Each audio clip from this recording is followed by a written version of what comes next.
Okay, here we go. I can show them how to do it when I'm in the zone. Before we start, let me puff that indigo. If I thrust, guaranteed you gon' feel it though. My intro for this real shit. When I walk the bridge and we built it. Two hoes got the boy on kill clip. My team good. What's going on, everyone? Welcome back to the channel. It's your boy Dead on Dave. Yes, all right. Well, we just got done with one of the weirdest Monday Night Raws. Not because of just like bizarre supernatural things or anything like that, but I don't know how I feel about this Raw. It was like the instincts inside of me is like, this is not good, because they just tried to cram 50 pounds worth of shit into a 5-pound bag. They did so many things tonight. We got so many notes to go over. I mean, copious amounts of notes to the third power tonight, kids, because we got a lot to go over. Because everything in the world happened tonight. I mean, everything happened tonight. There were so many things that went on. They just were like, we're going to throw everything at the fucking wall tonight and see what sticks. Something's got to stick on this wall. I mean, really. We're going to make something work or we're going to die trying. It's kind of funny. They tried so much. They threw so many people in there. They had so many different things, but not Kevin Owens. I find that bizarre. I find it very bizarre. That's one of the first things I noticed. I'm like, no, Kevin Owens? Really? They have a League of Nations. He's Canadian. He's a champion. It made all the sense in the world. But instead, they have Barrett and Rusev in there instead of Owens. And then the New Day's weird association. It's just this whole thing. It's very bizarre. It is unbelievably bizarre, but surprisingly entertaining at points. I mean, this is one of those where I had to create a new acronym to really describe what we saw it sometimes. And the acronym is real simple. First, I'll give you the three. It's all about 3 words, 3 words, so you can make 3 letters. Awkward, awful, segments. Awkward, awful. Wait. There we go. Take it away, Steve. Take it away, Steve. Mumble mouth fucking McGee here. Can't talk. Take it away, Steve. Dance, you fuck. Dance. Awful. Awkward. Storytelling. Or ass. That's right. Ass. That's what it is. Look, there is a lot that you can like about tonight's Raw, I think. I like, they started very strong, making this about Roman and his consequences for his actions. And then it just went nowhere. That whole storyline went nowhere. Instead of once again going with a heel turn situation or something like that. Or how about a new face turn? Somebody going to the other side. I think part of the reason why everybody is so sick of what's going on is it's all dominated by heels. It's all heels and all the time. It's all we're getting is heel. And I think it's too much heel domination. Hell, you even go back to Lesnar's title reign, which was predominantly a heel title reign until, of course, Reigns got involved. Once Reigns got involved, then everyone's like, fuck Reigns! This is just one of those absolutely strange nights. But there was a lot that I did enjoy. And we're going to get into it. Look, I'm going to take your guys' calls. Take it away, Steve. Take it away, Steve. Your guys' I'm going to take your guys' dance, you fuck. Okay. I'm going to take all your phone calls tonight on Skype at davidvancura, davidvancura, and 702-751-2902. I will be taking yo calls, getting your feedback. But let me get through some copious amounts of notes first. All right. It's called the Copious Review. That's right. And now we're joined by Howard Cosell. And we are here on the Copious Review. All right, so here we go. Let's get right into it. Because the callers are already starting. So let's get through some copious amounts of notes. Oh, yeah, first and foremost, new viewer tonight, a friend, a very old Army buddy of mine, somebody I knew while I was in the Army, that I fart slapped. Big, tall, black dude. His name was Malone. big old guy, right? He's tall, like 6'6", 6'7", and I'm just a short, fucking fat white kid. I was the armorer. That means I handed out the weapons, I maintained the weapons and stuff. Believe me, this story is worth telling. So I'm in my armory behind a gate, and I fart on my hand, and I know this guy pretty well. I fart on my hand, and I slap the dog shit out of him and just scream, fart slap. One of my proudest moments. Anyway, that guy brought me somebody new. His name is Deep Shand, the racist Napoli, and that's why I had to give him a shout out, because with a name that awesome and epic, Deep Shand, the racist Napoli, you're getting a shout out. It's too good. It's too good. But shout out to him, and shout out to fart slaps around the world. Tomorrow, if you do not fart slap at least one person, I think it's a failure of a day. All right, so we're going to get into the copious amounts of notes. I want you guys to go ahead and hit the like button, hit the subscribe button, go on Twitter, tell the world what you're doing right now. Tell the world that you're watching the greatest fat man on YouTube. Let everybody know I'm sans beard. I'm just doing the goatee. I'm not even protecting the chin fat anymore. It's all here for your guys' enjoyment. Tell the world that you're enjoying the greatest fat man in wrestling today. Well, wrestling, podcasting, douchery. Yeah. Let everybody know. All right. And if you're so inclined, go buy a damn t-shirt. That on maybe somewhere down the line here, because I don't know. I might be moving on up in the t-shirt game. Hopefully news on that a little bit later on, somewhere down the line here soon. If you want to get a t-shirt, go to www.deadondave.spreadshirt.com. We got all kinds of great shirts, some of which you can see in the slideshow, some of which you got to go to the site and check out because it's just too good. With it getting cold, get yourself a hoodie and stuff, all right? Also, if you want to donate to the channel, please do so in the description box below. Your donations allow me to continue keeping things like the number on 702-751-2902. That's because of you guys, keeping the graphics department happy. Sal, the copious graphics guru. All of this helps. So please, if you're so inclined and you're not stealing from your parents, go ahead and donate to the channel. You'll get the $1 million laugh one way or the other. I will get you that $1 million laugh, and I'll read out your question or your comment, whatever. All right? No more Gilnilly. Copious amounts of notes. Here we go. New Day kicks things off, man.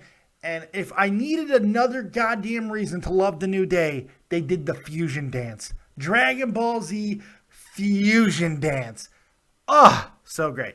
The celebration I really loved until it was about Sheamus. Oh, God. Here's my issue. And this is where the damn thing's dragged on way too long. The Sheamus 5:15 thing, I don't really give a shit. Roman comes out, he gets a lot of boos and cheers, which is kind of weird because in the chat before the show, a whole bunch of people were saying, oh, I heard cheers, oh, I heard boos. I heard boos. I heard more boos than cheers, or maybe just since the boos were done by men and the cheers were done by women and children, like, oh, I don't know, somebody else I know. Sorry, Pittsburgh. Maybe, I don't know, maybe. But this is where I was very concerned. When they decided to go this route in the booking of having Sheamus cash in his Money in the Bank, this is what I was concerned about. Because I don't give a sloppy sausage about these two fighting over the belt. I mean, really, it's like a choice between food poisoning and the flu. Either way, you're throwing up. You know, it doesn't matter what you choose. Either way, you're puking in a toilet or behind a car or possibly on your girlfriend. It's not a good situation. It doesn't matter which one you choose. That's the problem here. Who gives a shit about Sheamus being champion? And they are throwing everything at the wall to make this thing work. I mean, they've created an Uber faction with the League of Nations, which I do like that idea, and we're going to get into the League of Nations and why I think it can work with a little bit of tweaking in just a little bit. By the way, we got a donation to look like Legacy Asher donated $20. Here's $20 because I'm nice, I guess, and you did not get the $1 million laugh, so I'll give it to you here. There you go. You know what, Asher? For $20, you're going to get two. You're getting $2 million. You know what? Asher, you're getting $3 million laughs. Thank you, Asher, for your very generous donation. I'm sure your mom is going to be pissed off at you. But thank you. I appreciate that. That was very nice. Very nice. Thank you. All right. So, but that, we're going to get into the League of Nations. We're going to get into all that. But look, that is the biggest concern, is the fact that Sheamus and Roman Reigns simply don't matter. They don't. Nobody gives a crap. So they start going to build this whole thing that we're going to get a title match tonight, but only if Roman Reigns can beat him in 5 minutes and 15 seconds. A lot of people seem to be confused of whether or not it was going to be a title match or if it was a match to set up a title match. People were kind of confused about that. I like the premise, though, building the 5:15 and all that, and then they continued it on during the show. During the course of the show, everybody's title shots ended up completely hinging on Roman Reigns winning. And the issue here is the fact that they made it completely about Roman Reigns and just garnering support for him. And that kind of bugged me, because we talk about the shoving of someone down our throats. This was the most blatant shoving of down our throats that we've had yet of Roman Reigns. I think tonight was the most they have force-fed us Roman Reigns. They are like, you are going to like him. And they really believe that they can turn this. That's the problem. They truly believe that they can turn the crowd into truly liking Roman Reigns and cheering for him. If they just beat him down enough, if they make a heel faction so big, so destructive, so dominant that we have no choice. The problem is we always do have the choice, and Roman Reigns is just not our guy for most of us. Because he's the food poisoning. Sheamus is the flu. We know we're just going to throw up, so why choose? Why choose? Why make a choice when we're just going to be on our knees puking our faces off, huh? Makes no sense. Makes absolutely no sense. So, it's a hard sell. I think that's the biggest thing. What they're trying to do is a hard sell. All right, let's get back into it and get back into some of the other things that happened tonight. Tyler Breeze versus Dolph Ziggler. Does anyone else hate when Dolph tunes up the band? Jesus. They had a really nice chain pin combo and then right into the sweet chin music finish. I guess Dolph Ziggler and Tyler Breeze are fighting for the right to who's going to be the next Shawn Michaels. I think that's the stipulation that none of us knew, but that's it. I think that Tyler Breeze looked really good in this match. He performed very well. I like Tyler Breeze so much. He's got a legitimate mean streak in him, and I really enjoy watching him work. But I'm over this feud. I'm over it because they're too much like Shawn Michaels. Both of them are. And you can't have two Shawn Michaels in a match when neither one of them are as good as Shawn Michaels. And that's a problem. So get these two away from each other. I think now they're going to have a rubber match at TLC. Okay, I guess. But if you're going to do the Shawn Michaels comparisons, make it a ladder match. They have nothing to fight over. Summer Rae hanging, not by her neck because that would be cruel, but on a sex swing. Summer Rae on a sex swing match. That's something that WCW would have fucking did in 2001. Let me tell you. That's brilliant. I'm just channeling my inner Russo right now. I'm just like, they're gonna swerve. They're gonna swerve. That's what I keep doing. That's a really bad Russo. You know what? Take it away, Steve. Take it away, Steve. Really bad Russo. Take it away, Steve. Dance. I think this is the most magical GIF on the internet, by the way, or GIF if you're pretentious. I think it's the most magical thing I've ever seen. You could see Steve's soul dying in this clip. It's just like, this is what he's doing. This is my life. I went to Juilliard for this. I went to acting school for this. I love it. It makes me so happy. Let's break up the monotony of the copious amounts. Let's take a call. 540, you're live with Dead on Dave. What you got? What's good, Dave? What's going on, playa? Not much. I didn't see Raw tonight, but I did hear you say that Reigns was being shoved down everyone's throat. Yes, you would have loved it. You would have loved it tonight. In what way? Because you love Roman Reigns being in your mouth and down your throat. This was a show for you. No, but in what way were they shoving him down our throat? Are you fucking kidding me? I didn't see Raw. I don't know what happened. Well, then why are you going to call and question me? Don't question the Dave. No, look, here's what they did. From the beginning of the show, it's just Roman Reigns having to take on Sheamus and beat him in 5 minutes and 15 seconds because they're really trying to hammer home his how long he held the title for. Then if that wasn't enough, he had to win the match for not only Dean Ambrose to get his Intercontinental title match against Kevin Owens that he already earned, but the Usos as well. Why? Because the Authority is trying to teach Roman Reigns that there are consequences for his actions. They are trying so hard to make him a sympathetic character. I think it's having the opposite effect. Then, after Roman does win the match because of disqualification, obvious, and we get a new faction introduced, the League of Nations, which I'm on the fence about. I think I kind of like, and I'll get into that in a little bit.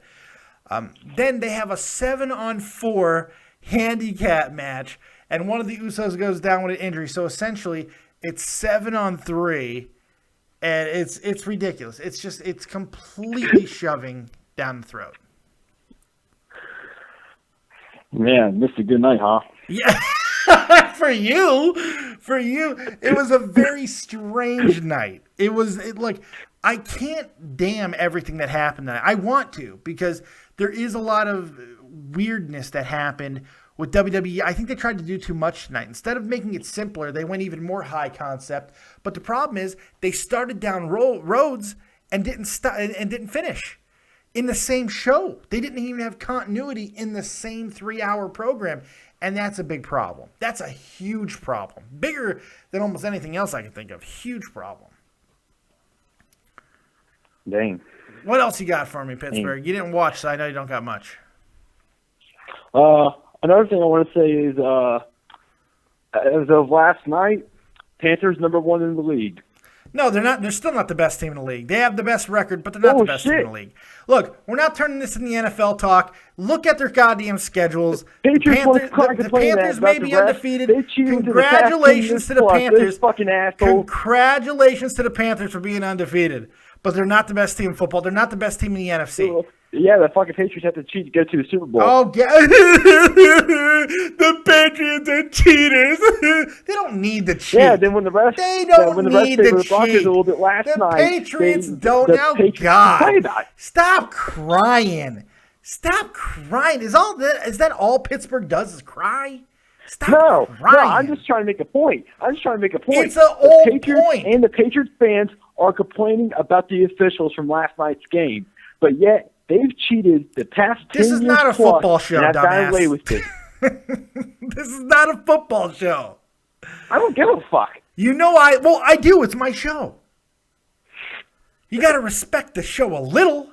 This isn't a football show. I do respect the show. I know you don't. You don't care. I respect the show. Yeah, okay. I do. The bottom line is I don't give a fuck about the Patriots, but I give less of a fuck about the Panthers. Because they're going to be one and done in the playoffs, more than likely. Believe me if bullshit. you want. Okay. Best defense in the league. No, Denver has the best defense in the league, and it's not even close. It's not even close. That Denver defense, Kansas City. That Denver defense is pretty goddamn sweet. I like that Denver defense, but it's okay. It's okay. It's all good. Pittsburgh, thanks for the call. I appreciate it. I got a lot more calls I got to get to that probably want to talk about actual wrestling. So get the fuck out of here. All right. Take it easy, buddy. I'll try to take a call. Sod Villa, save me from Pittsburgh trying to make the show about football. Who gives a fuck? Football sucks now. I do agree with him, though. The Panthers are the best team in the league. No, they're not. They're totally not. Cam Newton, but that's all fine. day. Okay. If anybody brings up the Panthers, they're getting fucking thrown over the top rope. All right? Okay. Sod, what you got? Really good, though. Okay, today, I was watching Raw in the League of Nations. Why is Kevin Owens... I mean, the League of... The League of Nations, yeah, that's what they are. Oh, okay, yeah. I thought it was the League of Countries for some reason. But why is Kevin Owens not in that? It's like... I don't know. I don't know why he wasn't on the show at all. Yeah, he might be on SmackDown. They might do something with him there. It was very weird. I didn't understand it. I didn't get it. Oh, what happened to your hot tip? You tweeted me. So little backstory here. Little backstory. Sod Villa tweets me, tries to get me to make some bullshit fucking wrestling site trend with their bullshit rumors. And he tells me Balor and Corbin are confirmed to be on Raw tonight. That's what he tweets me. Confirmed. And I said, I thought they were showing up. So when here's my theory. When they showed up at the end of the show, I mean not at the end of that match, at the match, I thought Finn Balor was going to be on Roman Reigns' team. It would have made even less sense to do that. Here there was some truth to the rumor, and here's where it ended up being. Balor and Corbin was with the Raw crew, the main crew, touring, doing house shows over the weekend. So they were in Pittsburgh. We don't know if they were backstage or anything, but they were never worked into the show tonight. There's only 3 or 4 sites that have any semblance of credibility, and that one you sent me, certainly, I don't want to call them out on air, but they certainly aren't one of them. So choose carefully in who you read, my friend. I'm going to just start reading Dave Meltzer more because he's Oh, no, not Meltzer. No. Meltzer, all right. Meltzer is good for some things, but he's wrong so much. He's like in the ballpark, but WWE like hates Meltzer. Like Vince personally hates Meltzer. So if he sees anything that Meltzer like breaks, I bet he just changes it just to fuck with Meltzer. It's just like 'cause he hates him. Yeah, he hates him. Yeah, I bet you. So, what else you got for me, son? One more thing. The Panthers are the best team in the league by far. What did I tell you? Over the top fucking rope. What did I tell you? If you bring up the goddamn Panthers, you're getting tossed over the top fucking rope. 352, you're live with Dead on Dave. What you got? Hey, Dave, how you doing? What's going on, man? Hi, what's crack-a-lacking? Remember me from last week, the 0 out of 10 guy. You're the 0 out of 10 guy. Okay. Yeah, we talked last week. I got to tell you, man, that tonight's Raw, man, I don't know what's going on, man. It just put me to sleep, man. I don't know why it's so boring and dull. I mean, the League of Nations, it's okay. I don't know. Let me stop you just a little bit. I'm going to agree with you that there was a lot of problems tonight, but boring and dull is not one of them. For good or bad, it was interesting tonight. There was a lot of interesting shit, especially the first 2 hours. Lots of intrigue. The problem is there was no continuity later on in the show, so none of it made sense. That's a storytelling booking. That's why I go back to my new acronym, awkward, awful storytelling, or ASS. That's right, ASS, because it just makes absolutely no sense. If you can't be... I'm talking about most of the matches. The matches are just dull, and it's just... You know, the wrestling was actually pretty solid tonight, want excitement. Man. I can't even get excitement with wrestling. I can't get excitement out of the NFL. Yeah. I can't even get excitement out of the NBA anymore. So you're in your 30s, right? Yeah, I'm 35. I'll be 36. Yeah, you're dying, January. dude. You're dying. That's what's happening. It's the same thing with me. I'm turning 33 in May, and the older we get, dude, things just suck. Everything sucks. Food doesn't taste as good, and I'm fat as fuck. I love me some food. Food doesn't taste as good. Sex isn't as good. Nothing's as good. Nothing's great. If I want any like shot in the arm, I gotta watch something from the '90s to make me happy, make me smile. But even that starts to dull. Well, what are you out there in Chicago? Because you got a Blackhawks jersey there. You must be a Chicago fan. Oh, I was born in Chicago. Yeah, I was born and raised in Chicago. I'm actually in Germany, bud. It's 5:30 in the morning here in Germany. You live in Germany? Yes, I do. Oh wow, I didn't know that. I was in the United States Army for 10 years. I was stationed over here. And when I medically retired in 2010, I just stayed here because I got a big old German wife. Well, I mean, if you're 33, then you watch the wrestling around the same time I would. You can't tell me that the matches now are it's just, I don't know why I'm like this. I mean, even the John Cena CM Punk match from 11 from that Money in the Bank show didn't even... That was a great match. I mean, that may have been like the only thing in the last 7 years that really got me excited was that match and the story behind it because it was Punk.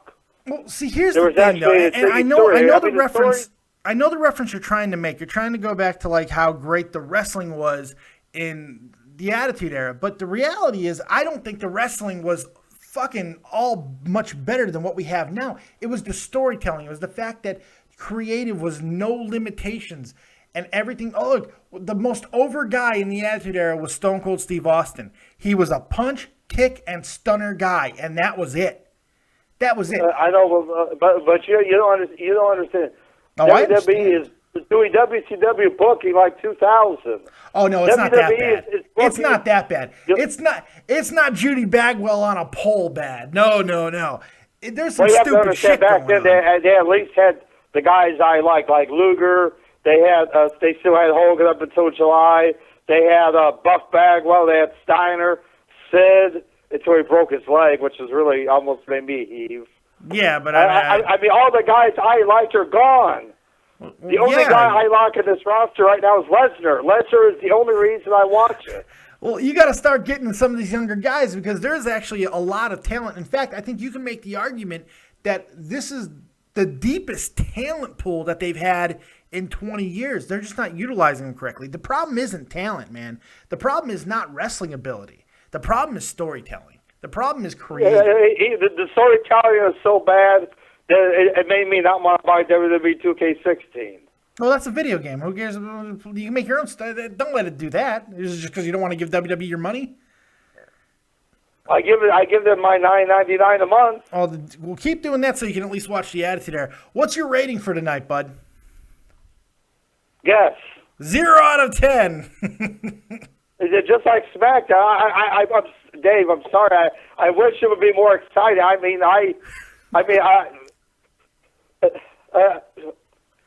Your name is George, right? Yeah, I'm George. Before I let you go, I want to ask you this. Now, you're Furious George. Furious George. That's who you are. Do you remember WWF Superstars from 20 years ago when they used to be on Saturday mornings? Sure. Okay, do you remember the Bret Hart, Bob Backlund title match from that one in July of 94? That great 25, 30-minute match? Yeah, let's just say I do off the top of my head, yeah. Now, those are the kind of matches I like. I like competitive, classic matches, just like Bret Hart and Mr. Perfect. Well, Bret now Hart you went to and 94. You went to one of the worst drawing years in the history of wrestling. So I don't know, man. Well, still, you still had good competitive matches. Like, there was some great. Tonight, it just wasn't there for me. It's just not. I mean, Roman Reigns uses the same boring moves, just like Cena. I mean, to let these guys use more moves, maybe it'll be more interesting. And again, that's a creative problem, not a wrestling problem, and that's what I'm saying. Hey, look, I got a bunch of calls I got to take, man. I appreciate it, Furious George. I do appreciate it, but I can't just let you hate fuck everything. So I'm gonna let you go. You want me to call in next week? Call in every week. I love Furious George. I'm not going to let you go forever. That's all. But I'll take your call every single week. What area code is this? For you, 352. Oh, my number is 702, so you don't got to worry. It's a Las Vegas number. Okay. All right. Thanks, Dave. Take care, man. Hey, no problem, Furious George. Take it easy. All right. We're going to continue to take some calls here in a second. You know what? We're going to take another call right now. 870, because we've got so many calls. 870, you're live with Dead on Dave. What you got? What is up, Dave? This is Raw. Raw. Where was my sign, fucko? Where were you? Hey, you know what? It's not like anybody was watching that show anyways. That's true. I was watching. Where is my sign? I was only visible at two. If it makes you feel better, I was visible at two different parts of the show, and we didn't end up making any signs. But if we would have made a sign, you would have been more visible had you had a big old Dead on Dave sign. I'm a little bit upset, so I'm going to throw you over the top rope, and I'll take your call in a minute. Asher. I keep trying to add Asher, and he keeps leaving every time I call him. Every time I take his call, he leaves. Every time. Ed Rage Hardy. Great picture, by the way, you have on here. Ed Rage Hardy, you're live with Dead on Dave. What you got? Oh, thanks for the picture. I just can't hear you, Ed. Oh, can you hear me now? Nope. Can't hear you, buddy. Barely. You're very low. Fix your shit and call me back. Ed Rage Hardy, over the top rope. It's just what happens. If you don't have good shit, I'm going to throw you over the top rope. Let's take another call. I don't know this number. 203. You're live with Dead on Dave. What you got? Hey, Dave. What's going on? What's up, man? Yeah, I called you when you were on that Joe Cronin, that character show, man. I called you a while back, and I said some cool words to you about. I said some shit about like pouring honey on your body and just blowing your dome off. Oh yeah, you're that guy. And, okay. Yeah, and I mean, I'm not gonna lie to you, but I didn't mean that in your direction, man. I was taking that out. In that piece of shit Joe Cronin, man. So I just I really wanted to call you, man. And I wanted to apologize because there's no need to apologize. It was hilarious. It was, man. I mean, I didn't want to hurt your feelings, man. I mean, I called that show week in and week out, and I know you guys don't like each other, but you know what, man? You're better off without that piece of shit because that's what he was, and you're better than him. We're not throwing jabs anymore at the very least, so it's all good, man. I appreciate the support, and you know what? I appreciate the apology, but it's totally not necessary. I thought you were funny as hell. I made a shirt out of your saying, man. You gave me the most epic line that everybody associates with me, pour honey on your titties. You gave that to me, so wait, thank you. We made a shirt of that. You made a shirt? Where's the shirt? It's on www.deadondave.spreadshirt.com. It is there. Holy shit, he's so on. Well, where's the link to that? I want to buy it. It's in the description box. There is a link to it in the description box, but just www.deadondave.spreadshirt.com. It's on the page right here. You can see it too. Do I get some gratuity for this? No. Shit. And Dave, I mean, I want to ask you, what happened with you guys? You guys breaking up? I haven't been up to date. I was going to call him. I was going to call Joe Cronin. I was going to tell him to go fuck himself for you or something. Then what happened? Just things happen, man. I mean, we've rehashed it enough on air to the point where I don't really want to keep going into it because we're but I haven't kept up on him, man. I mean, come on, man. He's a lunatic. He's got a lot of mental issues, man. You got to let me in on like what's wrong with him, really. I don't know what's wrong with the guy. He's doing his thing. It's all good. Was he raped? Was he fucking raped or something? What He's happened? doing his thing. I'm doing my thing. It's all good. Well, I mean, I like you, man. You're the good guy of the group, and man, I hope you get out better and. I mean, I'm hoping Joe Cronin really just does the world a favor and just blows his fucking dome off. I don't wish any of that on him. I do appreciate the support, though, buddy. Yeah, you're a good guy, man. I hope that shirt sells. Maybe, write me a check and, Hey, if it sells enough, I'll cut you a check, okay? You're a fucking man for that. If it sells hundreds of thousands, I'll definitely cut you a check. No question. Because you gave me that line, buddy. I can't believe you really did. How many have you sold so far? I don't. Maybe one. I think of all my shirts, I've sold like 17 total. So it's not like I'm not burning down the avenue of shirt sales yet. But I'm a small channel, so it's okay. I still can't find the link. You know what? Here, I will actually type it to you in this chat right here because that's how much I want you. Oh, no, I can't because this is a phone number. Just type in your URL. Type exactly this. www.deadondave.spreadshirt.com. In fact, Dark Angel 595 just posted it in the chat for you. Where is it? Right there? Yep. There you go. And I appreciate the call. I'm going to take some other calls. You take it easy, buddy. Yeah, you too, Dave. You have a good night there, buddy. All right, pal. That was interesting, wasn't it? Holy God. Let's take another call. 480, you're live with Dead on Dave. What you got? What's up, Dave? What's going on, man? You're a little bit low. I can't hear you very well. What you got? How about now? Am I good now? There you go. I just wanted to call in to see, what do you think of this whole, League of Nations stable with Sheamus and all of them? Okay, I'm glad that you brought up the League of Nations because I actually kind of dig it. I like the idea behind it. I don't know why Kevin Owens is not involved. I don't. Where the hell? Was he on Superstars or something? What the hell? Where was he tonight? I don't know. It's weird. By the way, we got a donation that I did not get to. Clinton G20 donated $1 and he didn't get his $1 million laugh. So here you go. Clinton G, there's your $1 million laugh. Thank you for your donation. I appreciate it. And also, Ray's Moxley, a few days ago, donated $1. There's your $1 million laugh. Thank you, Ray's. I don't know why the hell Owens was not on the show tonight. I didn't understand it. I didn't get it. I think he would have been a perfect fit for this League of Nations. But, hey, I don't know what they're trying to do. But I like it. I think that it could be a good thing. But here's the problem. There's already too many heels, and there's no faces that are over. That's a big problem. And this is not going to help that, because all of this uber heel that they're doing, this uber faction to shit on Roman Reigns, that's the only purpose, is to draw sympathy for Roman Reigns. And that's why I think ultimately this is going to be a nothing faction. They need to make it more than just about Reigns. New Day being in this faction, if they're loosely affiliated, it needs to be more than just about Reigns. It needs to be about domination of wrestling. That's what it needs to be about. Because if this is just a vehicle to make us cheer Roman Reigns, it's gonna fail. They could tie gold bars around Roman Reigns' fucking neck, and I don't think that people would put him over. It's just people, he's too goddamn polarizing. He is John Cena. It's the same situation. There's no way to fix it. So...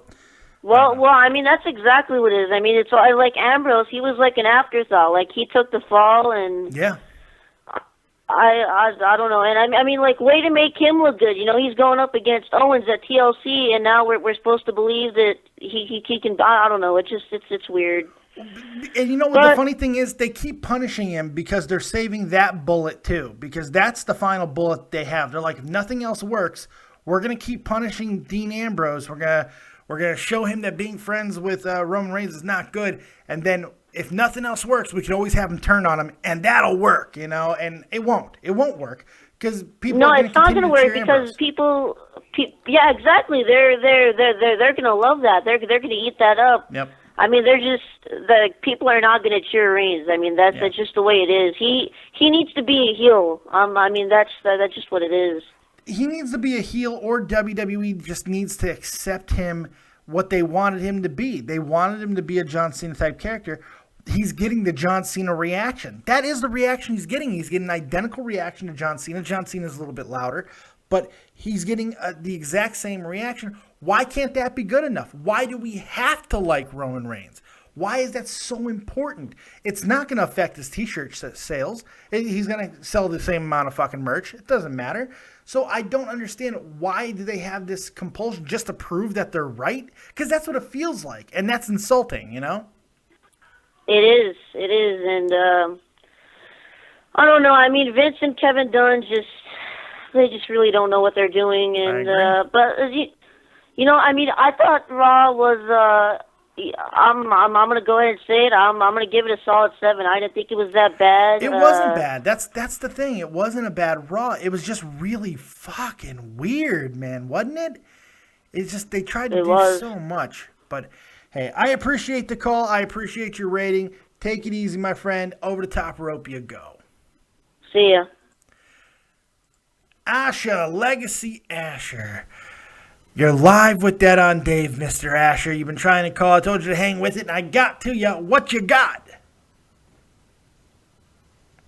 Asha? I have taken your call, Asha. I'm here. There he is. What's up? I'm here. Can you hear me? I can hear you now. What's up, buddy? Okay. Today I've got 3 questions for you. You know, like always. Always. Same thing over and over and over again. Yeah, always. What's your question? So, Question number 1. My first question is, do you see a rivalry between? I think I already asked you this, or asked someone else this. It was, do you see Roman Reigns and Triple H having a rivalry anytime soon? Yeah, I think so. And that might ultimately what this comes down to. Roman Reigns disrespecting Hunter tonight, not giving him the title, giving it to Stephanie, things like that. I think, yeah, more than likely. But I don't know. It's a hit or miss, because the plan was ultimately they wanted to do Triple H and Seth Rollins. I don't know if they still want to do the same thing now with Triple H and Roman. I have no idea. If he doesn't get cheered enough, probably. You know what? Screw the 3 questions. Let's just talk about Raw. I can barely hear you. I got to be honest with you. You're all broken up tonight. I'm sorry. My mic is broken. I have to put my mouth right next to my mic. Am I too loud? Yeah, it feels like you're right on it. That's okay. I at least can hear you now. It's all right. Okay, so let's forget the 3 questions for today, and let's talk about Tommy Dreamer's return. Yeah, we haven't even talked about that yet. Yes. What do you think about it? It was, what I liked about it, it was an absolute legitimate shock. I did not see it coming. I don't think anybody really did.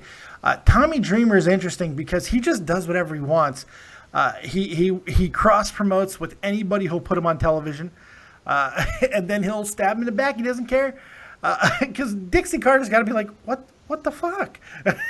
I thought we were working together, bud. And he's just like, nope, Poor WWE, bitch. And it's so funny. It really is funny as hell to see him do that. But he looked out of shape. He looked doughy tonight. I think he's definitely past his prime. But at the same time, it was fun to see him. I kind of wish another guy would have showed up, whether it had been Spike Dudley, which, from what I understand, is an impossibility. Spike would have been nice. Sabu would have been nice. And RVD would have been the most amazing. So, because I actually expected it was Spike. See, I'm a hardcore. Crap, I'm so sleepy I can't remember his name. Yeah, because the 12-year-old fat kid is sleepy. Tommy Dreamer. I'm a hardcore Tommy Dreamer fan. Yeah. And if every, I was expecting it was. Why am I getting these names on? Spike Dudley. But when I saw him, and I was like, oh my god. Oh my god. Yeah, it was a good shock. It was a really good surprise. Yeah. Because usually in WWE returns, it's like, oh my gosh, Sting makes his debut on Survivor Series, Undertaker returns, and it's all over the internet. This one was not. No, this was not spoiled at all. I thought it was well done. So yeah, I enjoyed it. I did. I thought it was good.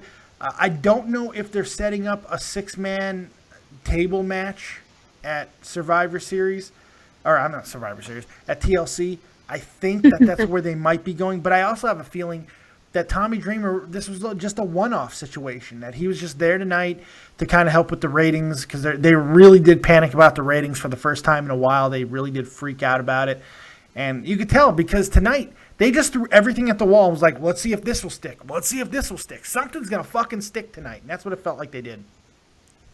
Well, I think he's actually here because he's going to be on SmackDown. Did they say if you didn't see? Because yeah, it was going to be Bubba Ray Dudley versus Bray Wyatt, and Bubba Ray's going to have Devon and him on his. Okay, that's awesome. Side. All right, well then I'm much more in favor with it. That's awesome. Okay. Well, what's your rating for tonight, man? I got a bunch of other calls I got to get to. I know you would hate me for it. Please don't throw me over the top rope, but 7 out of 10. I ain't going to hate you for it. In fact, I pretty much agree with you. I'm somewhere around a 6 myself, 6 to 7, somewhere in that range.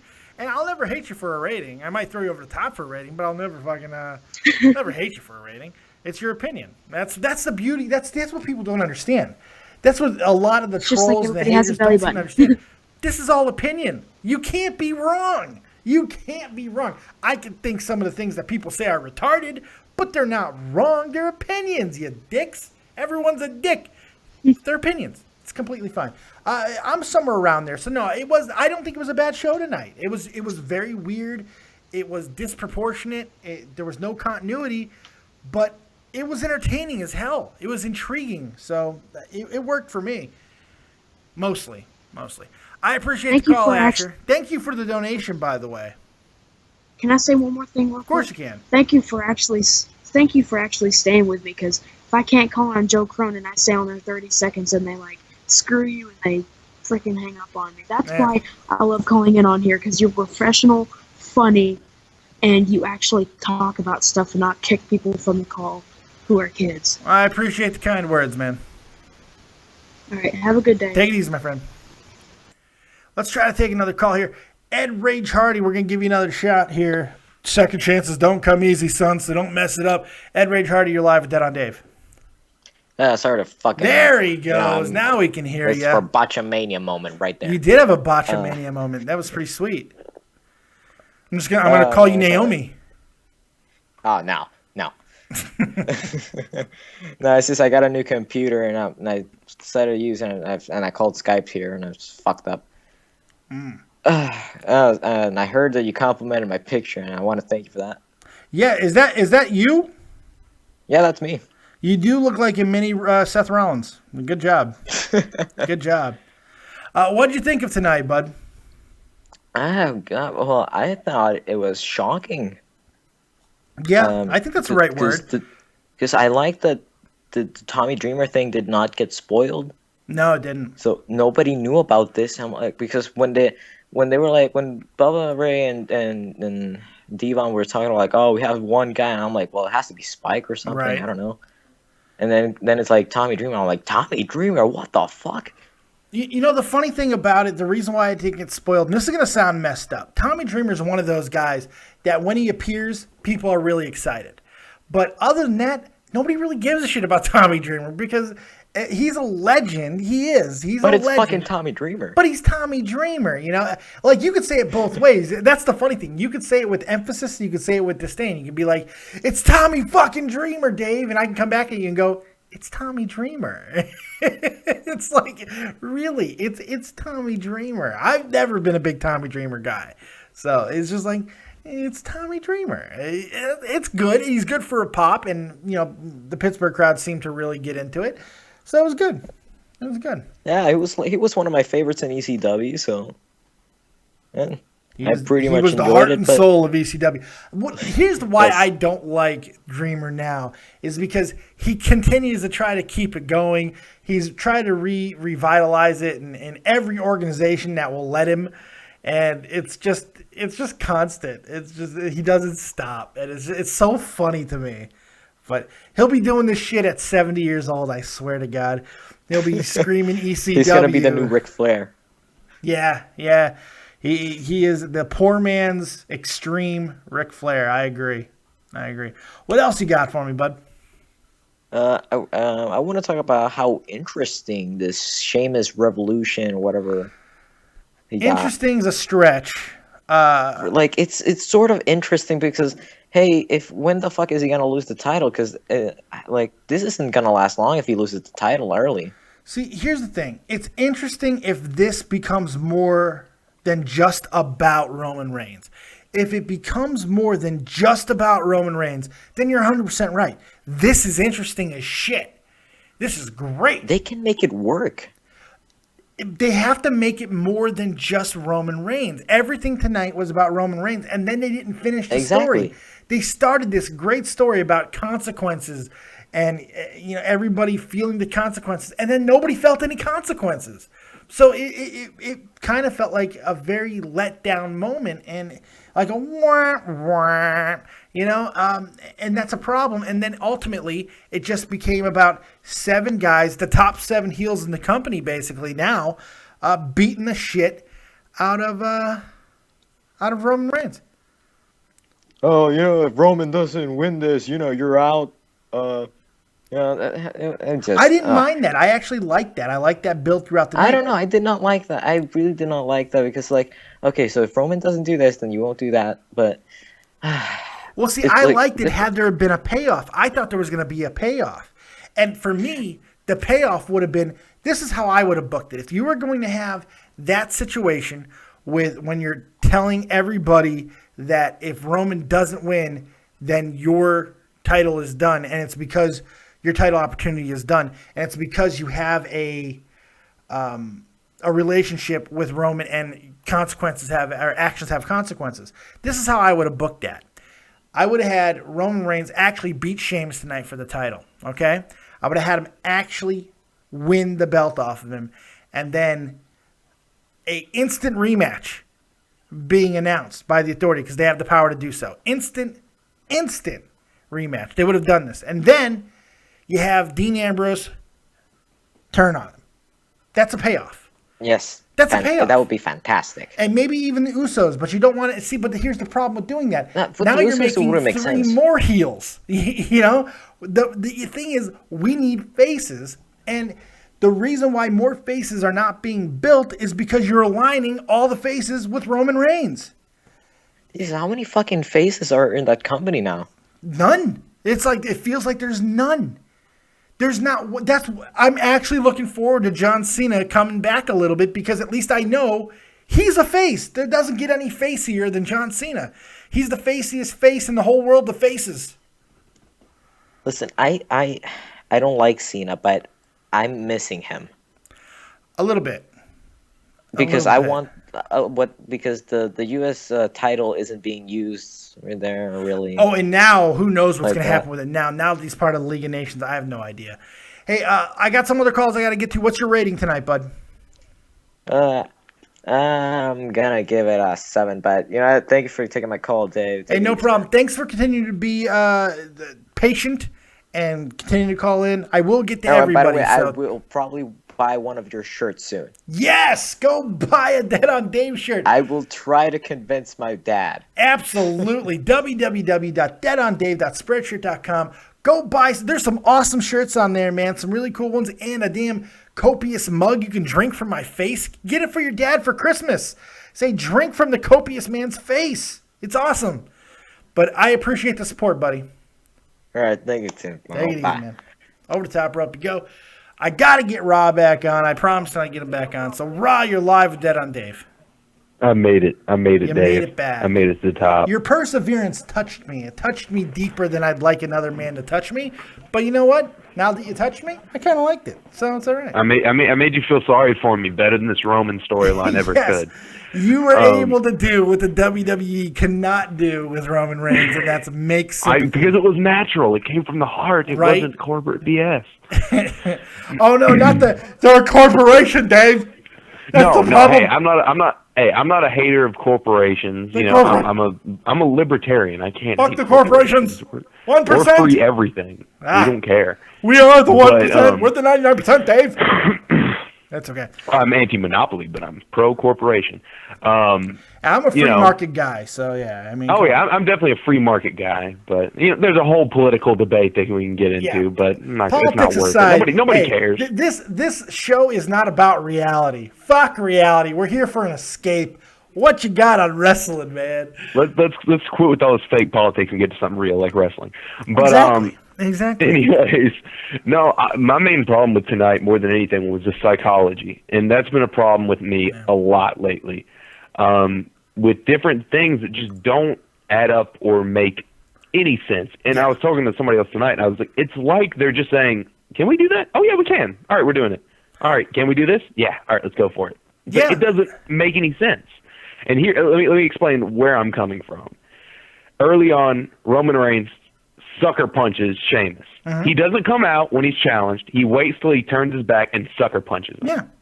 Okay? He does the same thing to Triple H, which, whatever, it might be a Stone Cold type thing. Didn't seem like it. Triple H was not threatening him. He wasn't doing anything, but he just speared him. Yeah, he did. Survivor Series, 2 matches of the old classic Survivor Series that end up being 4-on-1 against a heel. Yeah. That doesn't make any sense. No, that's not how you build heels. That's how you build baby faces. Yeah. What else happened? Dolph Ziggler going over clean in the storyline. Well, what's the point of even continuing the storyline? The babyface went over clean. No, you know what? I didn't mind that because we already had Tyler go over. And but so now, that's 50-50 booking at that point, and Dolph's not going to ever get because to they're setting up the pay-per-view match. Probably the pre-show to the pay-per-view. That'll be the rubber match more than likely. I'm tired of this feud, but I don't like if you want Tyler to go over him super hard, then do it at TLC, I guess. I am a huge Dolph guy too. Let me say I have been a huge Dolph guy. I love what he brought to the table. Even after all this time, you still are. No, this is where the but comes in. Okay. But he needs to go away for a very long while. I know he only has 2 years left. Send him away for 6 months. Give him a good 1.5 year run. I think he needs to be gone for. I don't think he has the same passion. I think he's been beaten down. Yeah. I don't think he really wants to be there anymore. There's rumors leaking out that almost nobody wants to be. I mean, they all want to be there, of course, but they're just going in and doing their job. They're not super passionate about it because they don't have a chance. Yeah. They say grab the brass ring. Somebody grabs the brass ring. No, you can't have it. We're going to punish you for it. Well, it's so. I think it's there's a more pride to it thing, than too. that. I think there is more to it than that, but I get what you're saying. Because what did Roman do to grab the brass ring? Nothing. Absolute, and that's what makes me so angry because he's like. Here's what you're forgetting. Roman did do something to grab the brass ring. Before he got shoved down our throats, you got to remember, you got to go back 2 Royal Rumbles ago when Roman Reigns was arguably the most over guy in the company. You go back and you hear the reactions that Roman Reigns was getting, and then they made the mistake of the Batista thing, and it completely nullified everything that Roman Reigns had going for him.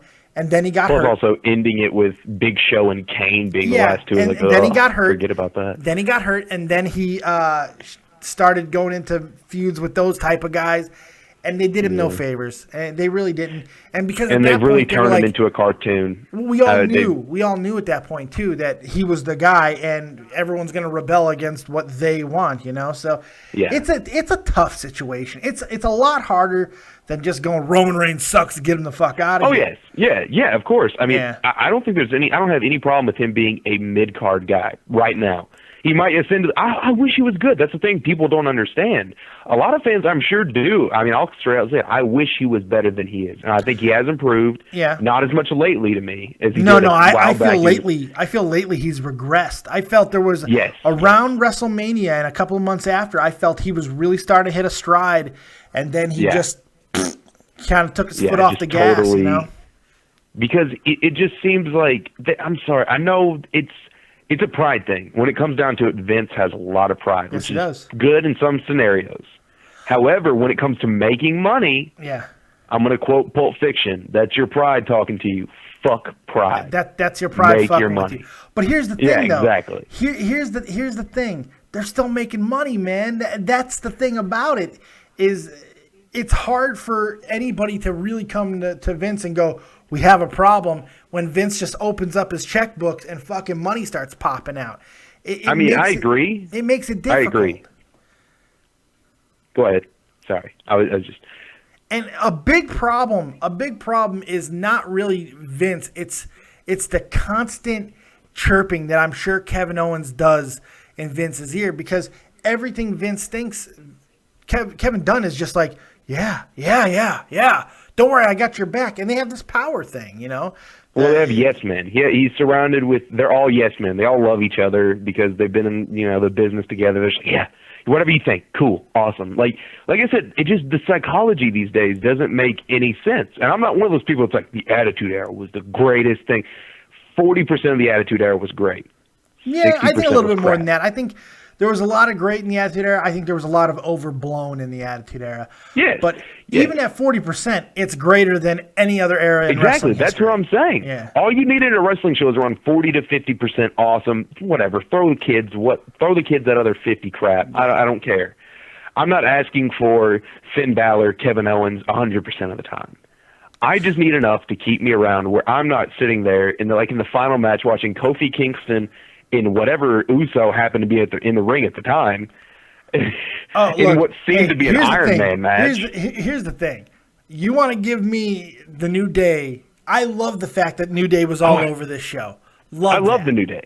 I love that too, but you can only watch the Usos do their cartoony moves back and forth to Kofi Kingston and Xavier Woods for 30 minutes before you get Roman or Dean or anyone or the champ. The funny Sheamus thing, is a dweeb.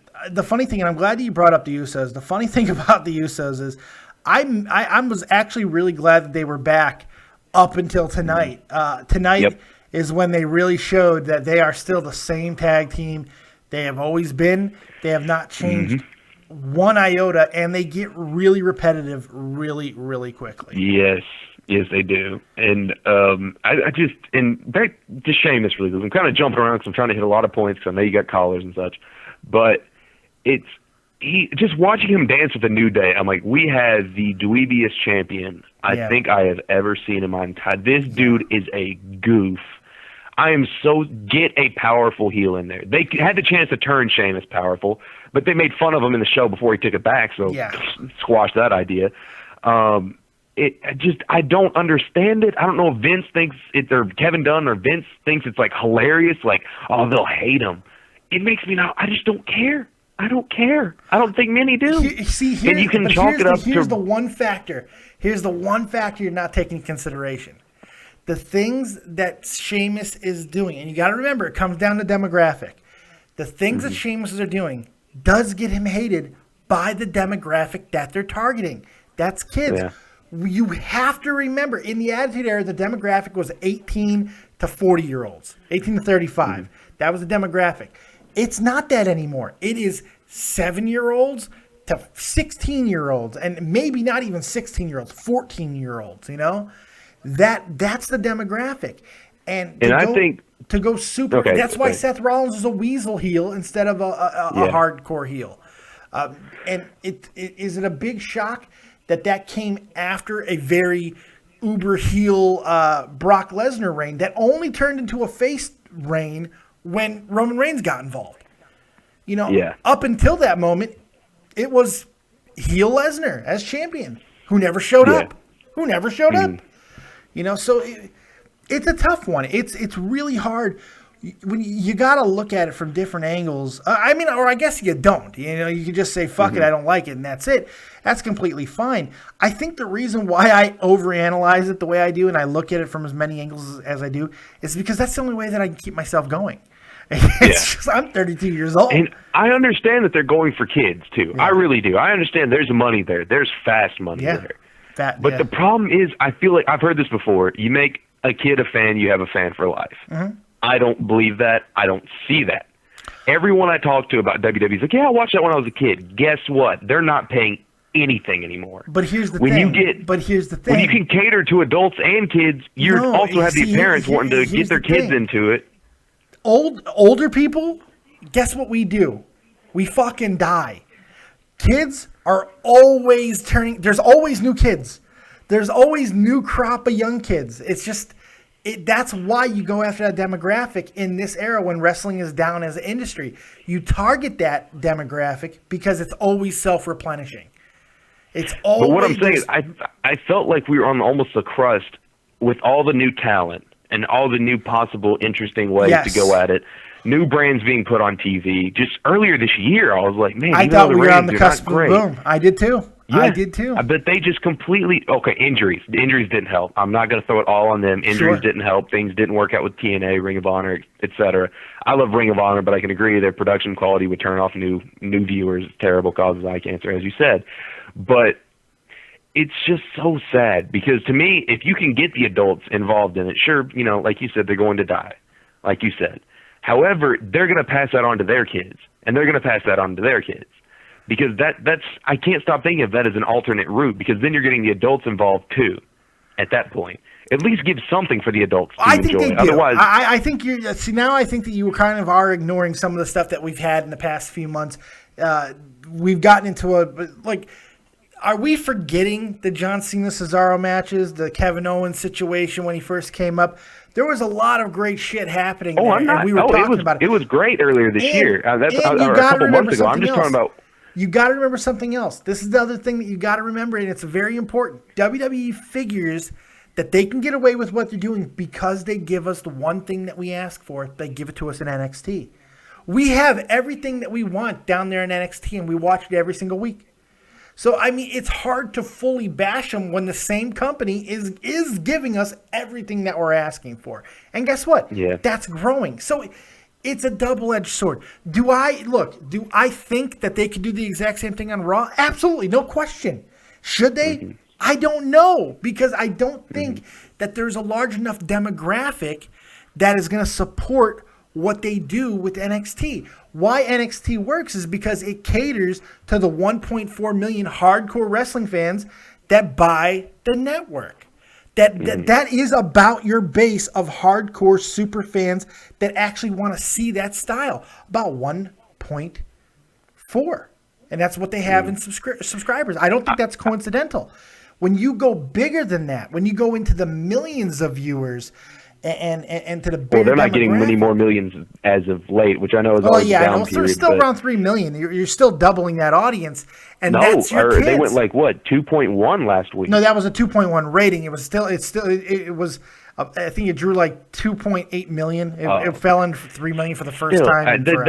I think you can only accept it for so long. I remember, or I heard recently, that apparently Road Dogg said ratings don't matter. He did. Which blew my mind. It's not exactly what he said, but he did say something similar to that, and he's not wrong. What he said was television has changed, and the Nielsen ratings don't matter as much as they used to. And he's yes, I would agree with that. And he's 100% like there's right. only so many excuses that Vince can make. Oh, we're in a down period, whatever. Oh, we're doing this. Oh, we're doing that. It's just really, when they went to the kids, of course, like you said, there's ebbs and flows in styles of wrestling. It goes in one way, it comes out another, blah, blah, blah. They go with one thing for a while, then it goes out, then it comes back in. It just really reminds me of different clips that I've seen of 1995 in WWE. Well, yeah, it's what it is. The TV thing. That's what it is. But the thing is, the 1995 WWE or WWF was about to collapse. It was. It was not doing good at all. It was. And it blows my mind that they're just repeating this and not looking back. But and Vince apparently gets very angry when That's the difference. Now it's an established company that has enough capital to where they don't have to worry about collapsing. Now they have things that they didn't have in 95. So while they're getting away with some of the things that they couldn't get away with back then, that's why they continue to do it, because it's a safe period. It's a very interesting thing. It's a weird dynamic. WWE is never going to fold. It's just a lot would have to happen, and you got to figure if they do come to that point where they're going to fold, quote unquote, fold like they were in 95, that Vince will do what he did in 95.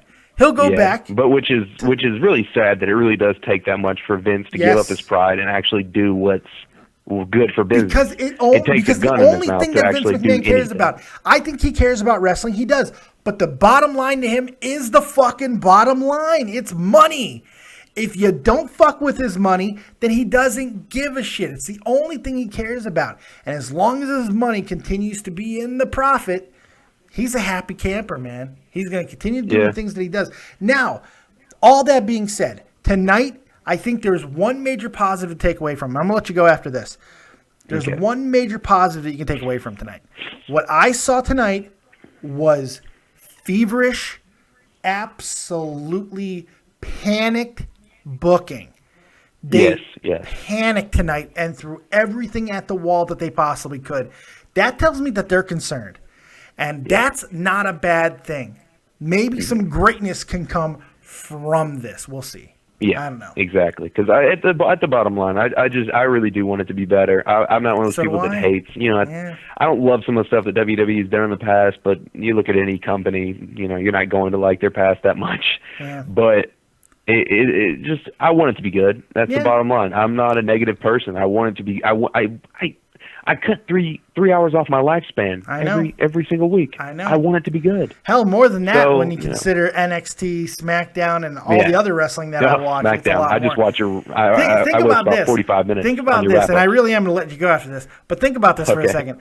I watch probably upwards of 12 hours of wrestling total, and then I podcast for like another 8 on wrestling a week. It's ridiculous how much wrestling I dedicate my life to, but it's cool. I appreciate the call, buddy. Of course, man. Take it easy. All right.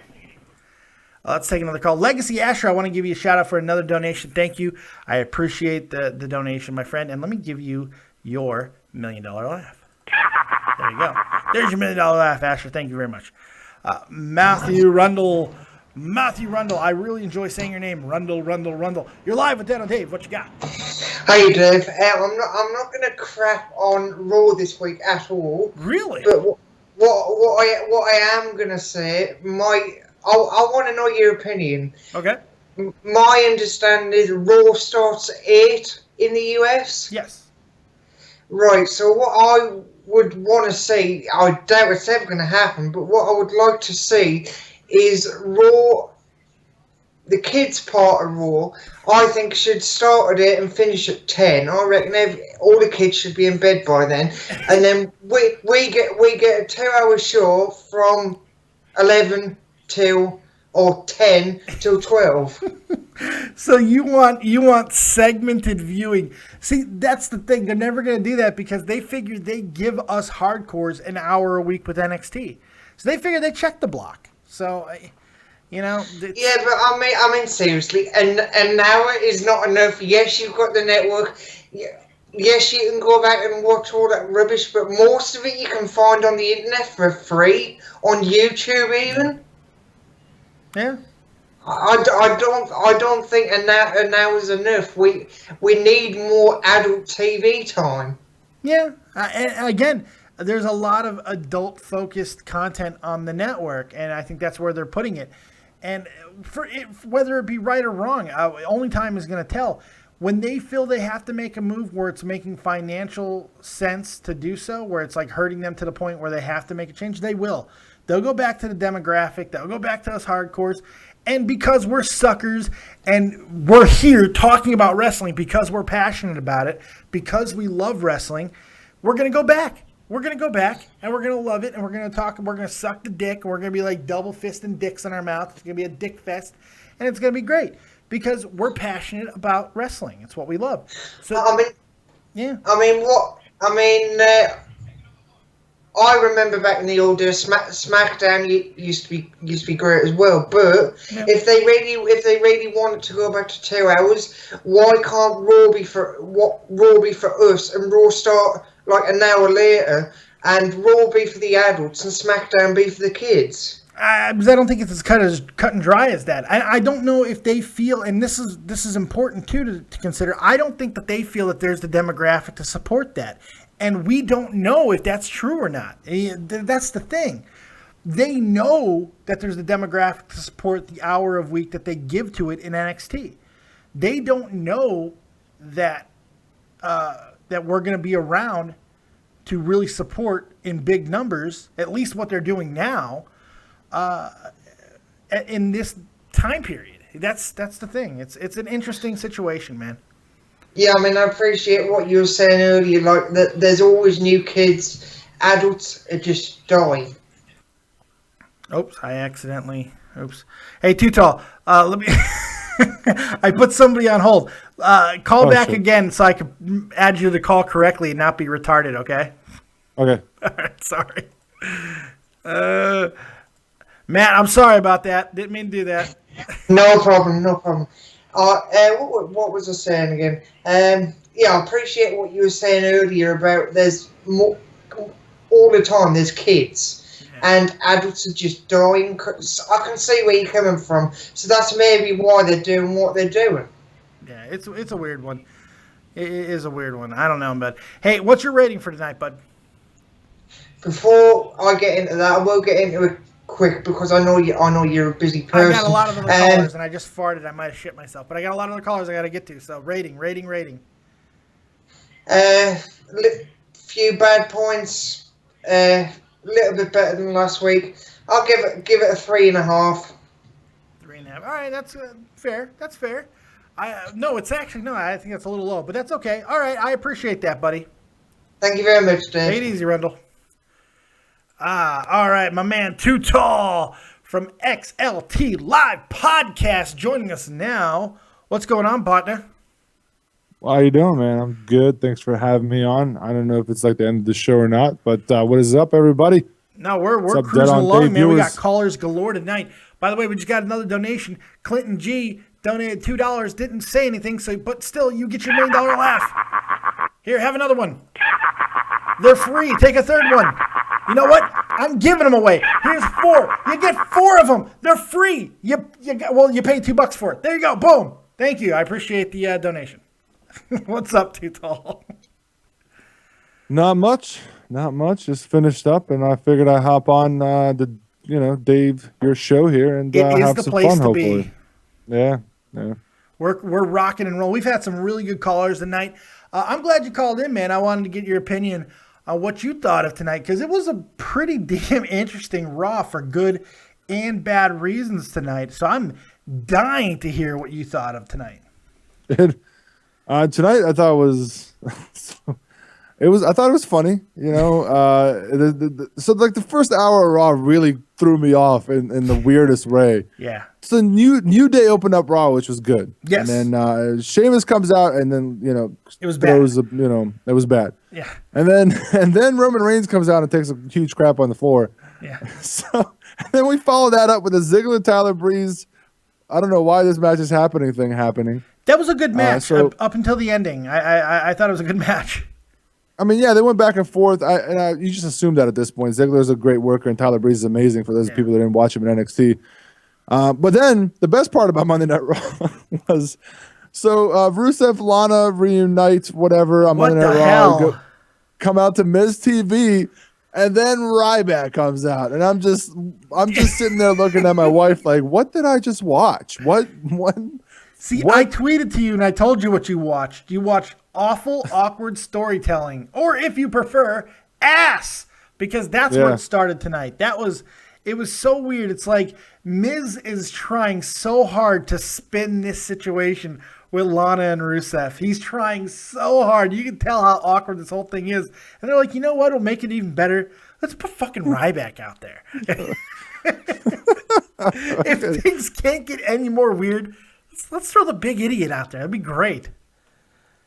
Like, and then I guess Lana gets injured from Ryback, which I'm assuming is a work or whatever. Oh, yeah, it was a work. Yeah. So they were going to write her off of TV because now Rusev joined the League of Nations or whatever. The League of Nations. It sounds like a Cobra affiliate. Right. G.I. Joe versus the League of Nations. Man. It was a weird, awkward Monday Night Raw. I don't know if the ratings gone up. I guess we'll see tomorrow, whatever, if these ratings are getting better. The best part about Monday Night Raw tonight was I think everybody will agree. I mean, one of the more highlights aside from the New Day is the Dreamer. Yeah. And the reason I say that's the best thing is because nobody on the internet knew shit about it. Yes. I love when they can get one over on the internet. Sure. Because everybody wants to feel like they, breaking news this, breaking news that. I love when they get over on somebody with that shit. And Tommy Dreamer showing up was a complete surprise. I didn't know it was coming. You can't even tell me that anybody knew it was happening. Nobody knew. And it's so much harder in this day and age with Twitter, Instagram. It's damn near impossible. People taking pictures. Yeah. Yeah, like Sting at Survivor Series, they had to hide this guy in a bus for 8 hours or whatever. Yeah. So people there wouldn't even know he was there aside from like two people. So it's so crazy. Here's my thing. I'm in agreement. I think it was basically it wasn't my favorite thing that happened tonight, and I haven't even talked about my favorite thing that happened tonight yet. I'll get to that in a minute. Sweet. But yeah, that's how busy we've been. I haven't even got to talk about my favorite thing yet. Damn, man. Damn. Yeah, and that's been crazy. Tommy Dreamer, what I liked about it was it's Tommy Dreamer, but at the same time, it's like, this is the weird thing to me. So they're sitting around a table, and they're like, well, the ratings are really bad. I know they don't mean as much as they used to mean, but they're really bad. What can we do? Who can we call to bring in to get us a ratings boost? How about The Rock? The Rock's busy. He can't do it. What about Stone Cold? Well, Stone Cold hates us right now. Okay. What about Lesnar? Lesnar's milking a cow. He can't come. I can just see him going through name after name. He's singing with Fozzy. He's don't you wish you were me? All these people, they're going through. Matt Hardy. Matt Hardy just got a concussion from Jeff Jarrett the other night. He's in the hospital. Oh shit. What about Del Rio? We already brought him back. Did you forget? Oh, I did. I forgot. I completely forgot. Okay. Well, there's Tommy Dreamer. Okay. All right. That'll work. That's how I feel like the conversation went, Yeah. It's pretty ridiculous. It was just they just ran out of people. They just didn't know what to do. And what the craziest thing is, I watched this video with Dreamer.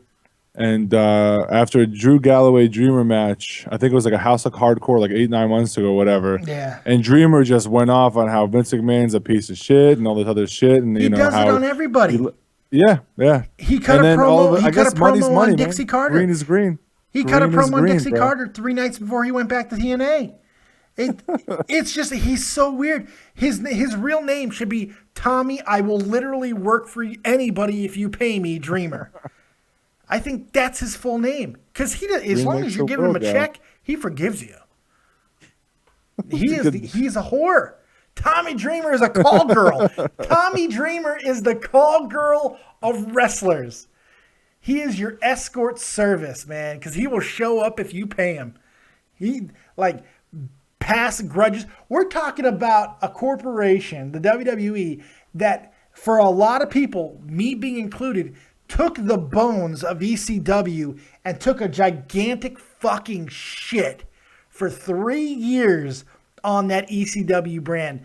They put the ECW title on Vince fucking McMahon. That is Tommy Dreamer's whole world, and yet Tommy Dreamer was there tonight. That's how much of a whore Tommy Dreamer truly is. And I'm not using the word whore badly either, because I have full respect for him. But think about what WWE did to ECW and how much, and what is Tommy Dreamer? The heart and soul of ECW. And yet he was there tonight because he's a whore. And that's okay. Green is green. Green is green. Absolutely. It all spends. Doesn't matter whose pocket it came out of. Yeah. Do you is Pittsburgh here tonight? I just want to say something to Pittsburgh. Yeah, go ahead. I thought of this as soon as it happened. You know, Roman Reigns stealing the title, and then backstage was like, "Well, here you go, Mom. You can have this back now. I'm a badass, but you can have this back now." Roman Reigns is going to be the first wrestler to be in one of those Campbell's Chunky Soup commercials. Roman, you got your Campbell's Chunky Soup? Thanks, He's Mom. supposed to be so badass. He's such a badass dude, and he's like, "Well, okay, I'm not going to give it to Triple H, but I'll give it to you, Mom. I'll give it to you, Mommy. Get your Samoan steak Campbell's Chunky Soup."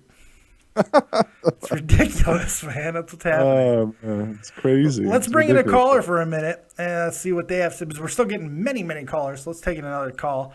909, you're live with Dead on Dave and Too Tall. What you got? What's up, man? It's Ron Turner. How you doing? What's going on, Mr. Turner? I'm good. I just wanted to bring up some points before I go. Yeah. So the Divas. What's that? The Charlotte versus Paige. Yes. Or was it Charlotte versus Becky? The Charlotte versus Becky match? Yeah, I loved it. Okay. So do you see what I see? Do you see that WWE doing a PCB type rivalry? I can't hear everything you're saying, unfortunately, but I like what they're doing with. I like what they're doing with Paige. I loved what she did on commentary tonight. I loved the fact that Charlotte cheated to win, because if you're going to make her like her father, then make her like her father. Stop going half in and half out with it. I like that. I feel there was a serious advancement in the women's storyline, because you think about it. This is what happened with the women tonight. Alicia Fox got taken out by a nasty super kick. Brie Bella got made fun of multiple times by Sasha Banks. Sasha Banks looked like an absolute star in a terrible match, by the way. Sasha Banks and Brie Bella was a horrible match, but it was a great show. Does that make sense, guys? Yeah. I agree. Like, Sasha put on a hell of a show. Like, Sasha Banks worked that match. She had so much charisma. She's so good. But that match was fucking terrible. Oh, yeah. That match was horrible. It was really, really bad. It was like, you could see at 3 different spots in that match where Brie went the wrong way and they had to readjust. It happened in the corner. It was a terrible, terrible match. But Sasha was not having it, man. She's like, I'm going to make this match entertaining regardless. I don't care if you put me in here with a sandbag. So you had that happen. You had Charlotte make her first really big, major character development since she broke away from Sasha Banks in NXT. Becky starting to see Sasha for who she is, so she's becoming a bigger player. And Paige, who was maybe the star of the night on commentary tonight. She was great. Aside from the new amazing. She was great on commentary. I loved her. I really like what they did with the women tonight. Yeah, she was good. So I was trying to see what they were doing. Do you see them doing like a PCB type rivalry thing here with Paige, Charlotte, and Becky? I don't know. I'm not sure. I'm sure that they're going to have these 3 in and around each other for a while, but Sasha's going to be in there too. Yeah. I'm not exactly I sure agree. what it's going to come down to. And you can't figure that Bailey's all that far behind. And I would really like if they tried to get Natalya back into the situation, because I feel really bad that they basically killed her off, you know? Yeah. And you got to figure Mrs. Cena's coming back soon, too. Mrs. Cena's going to get her due. Don't forget about that. Yeah. Do you think that when she comes back, they're going to automatically put her into the main spot? Ooh, I don't know. Too Tall, what do you think, man? You think they're going to put her back in the main spot when she comes back? Or are they going to... If they're stupid, yeah. They're dumb as hell. There's so many other opportunities. If they put Cena's buffer, or whatever you want to call her, if they put her up back to the title picture, I think what they should do is just have her lose a match so they can just clear that whole thing out for now, and then maybe in like a year when I'm bored of WWE and not watching it, they can put her back in. Now, did anyone else think tonight that they were going to announce a ladder match between Charlotte and Charlotte and Paige? Yeah, I thought that was going to happen, and then when it didn't, I was kind of like, they had an opportunity. Yeah, that's what I was hoping for too.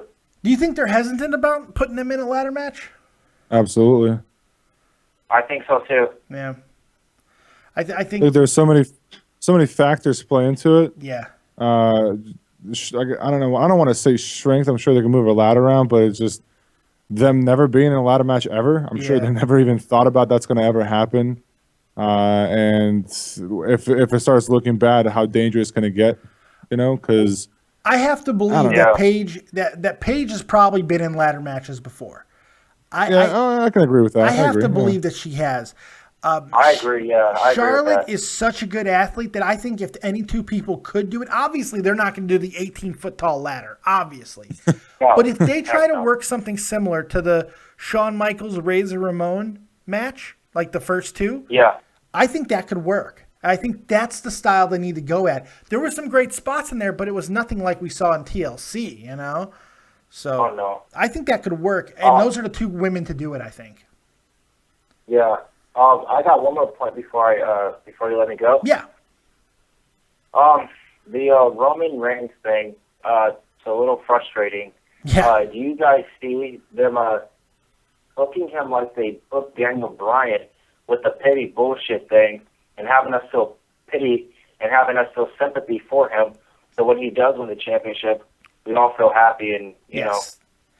That's exactly what they're trying to do. It's exactly what they're trying to do.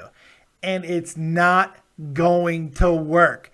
They are hindering the rest of the faces in the company because every face, they're putting with Roman Reigns and it's hurting them.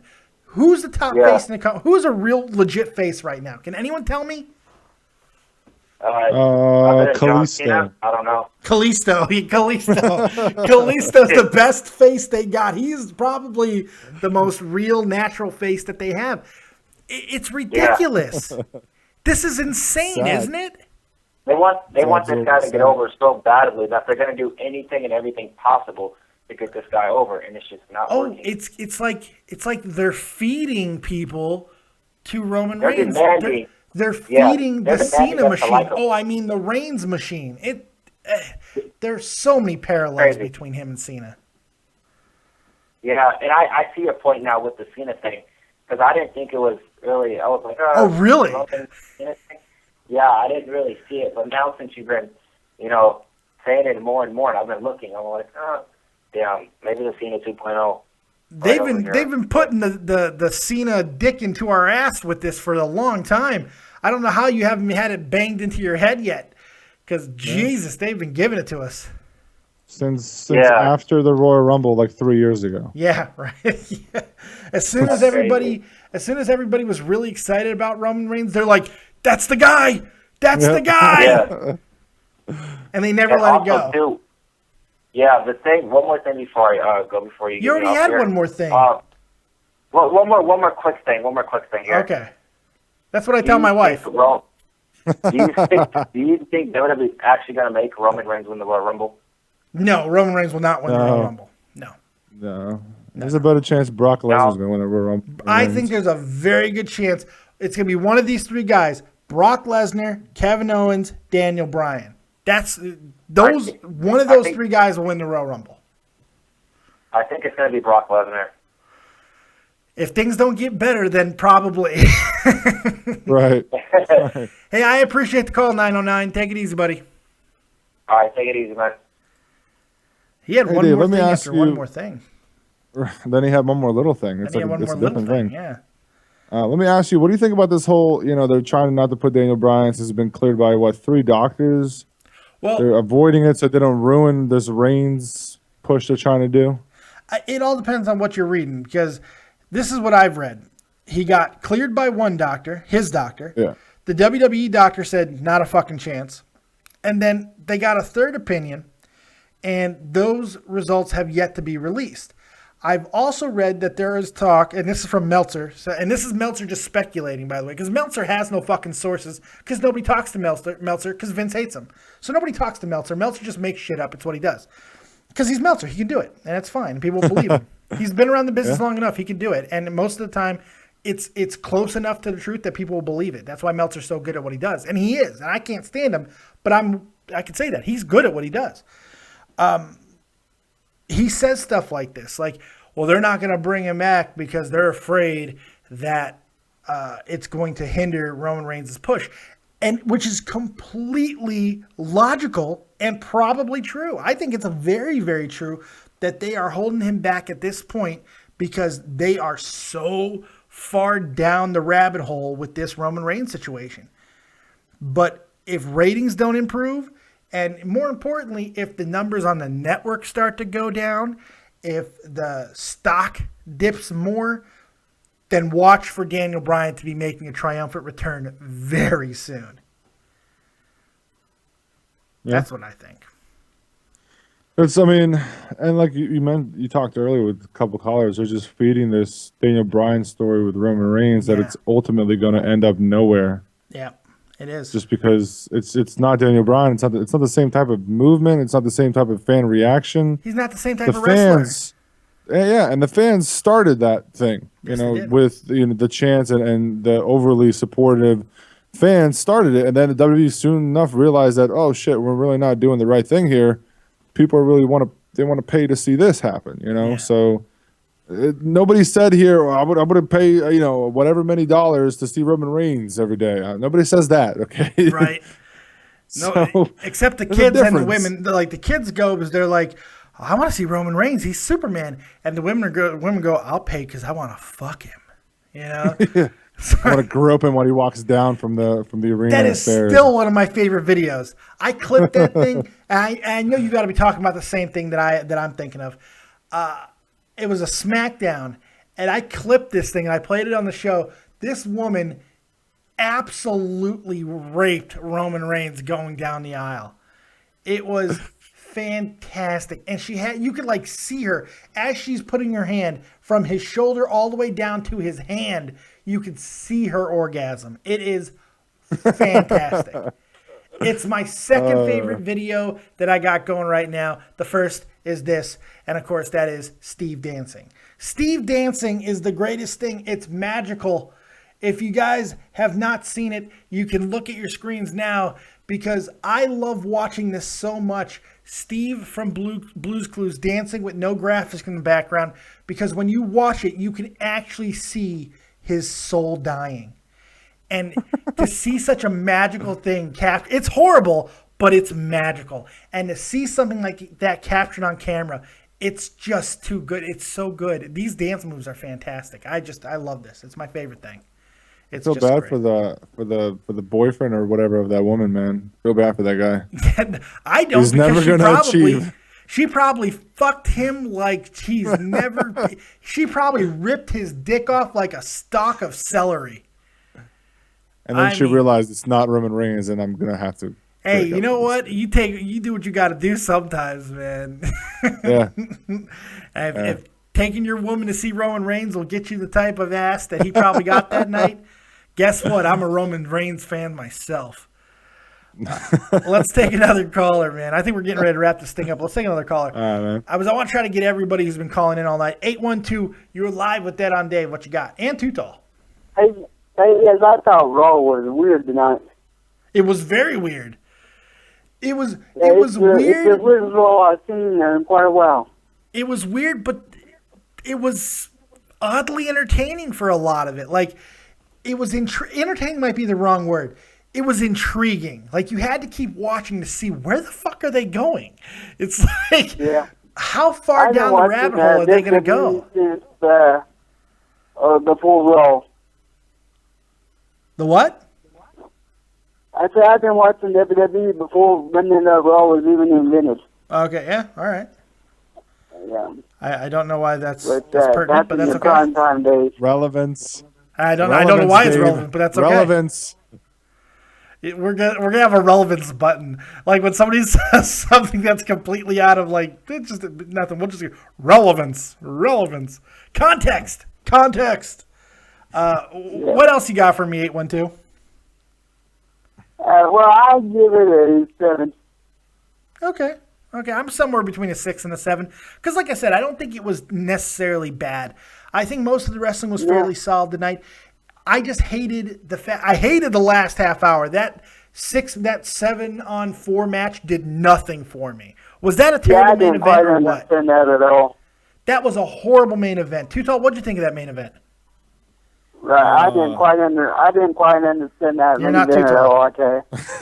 You're not Too Tall, 812. I appreciate the call, 812, but you don't play by the rules, so you're over the top rope. All right. I have spoken. Yeah. That's right. I have spoken. What do I think about the 7-on-4? It's just adding more BS to whatever the earlier, the Roman Reigns stipulations sort of. It's just there's nothing. There's no outcome, and they made it bad because earlier in the night they were if Roman Reigns doesn't win, beat Sheamus 5-15, which by the way I want to literally rip out walls in my house when they spit in Stone Cold's face like that. They really got me. I'm so angry about that. They absolutely got me. If that's the point, they got me. That Stone Cold is absolutely my favorite wrestler of all time, and they got me. That's too funny. It just makes me so angry when I see it, and I'm angry all the time about it now. But so earlier in the night when they said, well, if you can't beat Sheamus in 5 minutes and 15 seconds, Ambrose can't get a title match. And I was like, okay, well, this is going to kind of go, one direction. Yeah. And then they went to the whole Usos thing, and I was like, all right, well, now I know what's going to happen. Well, thanks for ruining it, you dicks. Just once give me some happiness. And I get it. You gave me New Day 3 times, and I was happy about it. Commentary, New Day on commentary was absolutely amazing. Oh, they were great. Making fun of Michael Cole about never calling the match. I know. It was gold. It was great. And for like 45 seconds, all Byron, Michael Cole, and JBL just shut their mouth. They did. I don't know if anybody noticed that. It was just beautiful. I was like, yes. Because they've been replaced.